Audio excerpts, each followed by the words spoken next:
এসেছিস? আমি তো না এসে থাকতে পারি না ভাইজান। সালমা, ঘরে তোর সজ্জা সেই বাপ, তাকে বাঁচিয়ে তুলতে হবে। এমনি করে ভেঙে পড়া তুই সাজেনি বোন। সবই আমি বুঝি ভাইজান, কিন্তু কোনো চিন্তা নয়, এই থলিটা নিয়ে এক্ষুনি তোকে বাড়িতে যেতে হবে। থলিতে কি আছে ভাইজান? হ্যাঁ, কিছু ফল আনতে আমি হাটে গেছিলাম, এর মধ্যে ভালো কিছু বেদনা আছে, তোর বাপকে দিবি।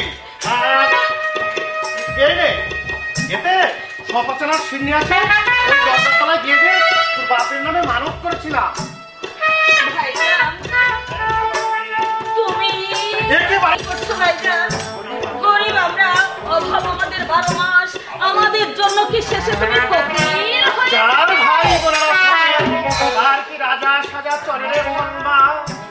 তবু তুমি আমাদের জন্য সালমা, মা বাপকে মনে পড়ে না? ছোট্ট একটা আদরের বোন ছিল, সেও দুদিনের জ্বরে পালিয়ে গেল। বোনটা বেঁচে থাকলে এতদিন তার বিয়ে দিতে হতো, তোকে আর তাকে আমি পৃথক চোখে দেখি রে বোন। তোর মুখে আমি যে তারই ছবি দেখতে পাই। বোনটা আমার মারা গেল, দুদিন কাঁদলাম, তারপর আমি চোখ বেঁচে দেখি বোন আমার মরণি। বাংলার অসংখ্য ছেলে মেয়ের মাঝে রেখে গেছে চিঠি, সে যেন করে অনিশ্বরের প্রায় থেকে বলে উঠলো, দাদা দাদা চেয়ে দেখো, অসংখ্য তোমার ভাই বোন, তাদের কারো পেটে ভাত নেই, কারো পরে কাপড় নেই, তাদের ছিটে একদিকে সূর্য আলো করতে তো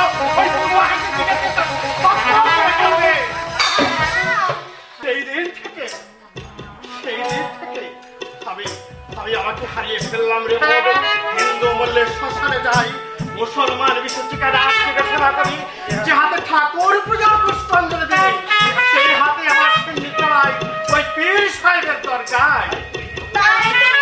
হিন্দুর চোখে দেবতা আর ওই মুসলমানের চোখে পীর। সে যাই বলো তো সালমা, ওই সব আমি কার্য করি না, কেউ করিস না। তোর আর আমার সম্পর্ক নিয়ে কেউ যদি জাতের কথা বলে, তাহলে তুই মাথা উঁচু করে চোখ খুলে বলে দিয়ে আমি তার বোন, সে আমার ভাই জানের জান। চলে গেল। হে আল্লাহ তাআলা, আজও তোমার এই দুনিয়া, আমার জাতের কত ছেলেরা আমাকে নিয়ে হাসি তামাশা করে, কিন্তু এই বিধর্মী গোরা ভাই তা কখনো কল্পনাই করে না। সে আছে বলে আজও আমরা বেঁচে আছি, নইলে কবে মুছে যেত এই মামুদপুরের মাটি থেকে গোপী বহু চাঁদ আতার মেয়ে এই সালমা খাতুন না। হে দিন দুনিয়ার মালিক, আমার ভাইজানকে তুমি দোয়া করো মালিক, আমার ভাইজানকে তুমি দোয়া করো। কে তুমি?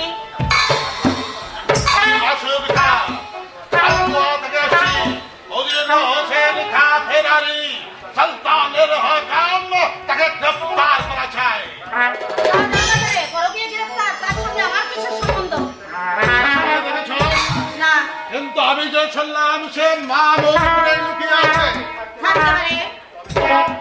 তবে তুমি তাকে দেখোনি বলছ? জি হ্যাঁ, ঠিকই বলছি। কিন্তু ধরাচাঁদের বাড়ি কোনটা তা তো জানো নিশ্চয়। জানি। তাহলে চলে এসো আমার সঙ্গে। না, যাবো না। আরে চোটছ কেন বিবি জান? শুনতে তোদের ভালোই, কিন্তু দিলটা তো শক্ত কেন? এই পাথর খাই কিনা? আরে কথা ছাড়ো, চলে সবার সঙ্গে কাজ হাসিল করে পান্ডুয়ায় ফিরবার পথে মেহেরবানি করে তোমাকে আমি সাহায্য করে যাবো। আরে চোটছ কেন বিবি জান? এত বাঙালি আমি নই, দৌলতের পাহাড়ে আমি বাস করি। আজ আখেরে শিবাউ শালা হবার যাও যাও, চলে যাও এখান থেকে। আমি একা যাব না সুন্দরী,